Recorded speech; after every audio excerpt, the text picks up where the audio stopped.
closing arguments in the trial of a Commerce City grandmother accused of killing her grandson, Gabriel Trujillo, whom you see here. This little boy was just 4 years old when he died last February. His grandmother is on trial now for murder and child abuse. And 7 News reporter Tyler Lopez joins us live. He's at the Adams County Courthouse. Tyler, each side gets an hour to present closing arguments. Right, Bertha. Right from the beginning this morning, the prosecution acknowledged the unusual nature of this case, saying this is a grandmother on trial. But as the prosecution put it, this is not your grandmother to the jury. This one tortured and killed her grandson. Take a look at the suspect, 61-year-old Becky Trujillo. She faces first-degree murder plus knowing and reckless child abuse resulting in death. The contention from prosecutors is that between October 11th, 2011 and February 17th, 2012, this 4-year-old boy lived a nightmare, and that he was tortured the last 4 months of his life.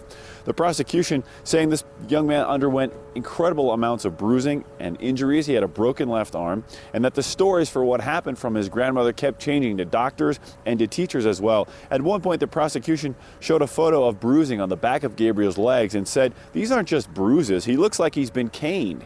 He also had bruises on the top of his feet. At one point, David Blackett told the prosecution that Becky Trujillo made Gabriel stand in front of a mirror and say, "I'm a monster, I'm a bad boy." He told the jury, "You're not going to see another person like Becky Trujillo in your life."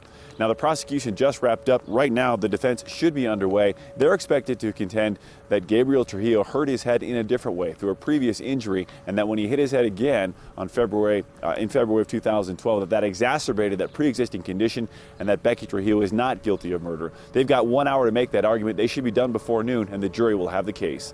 Live in Adams County, Tyler Lopez, 7 News.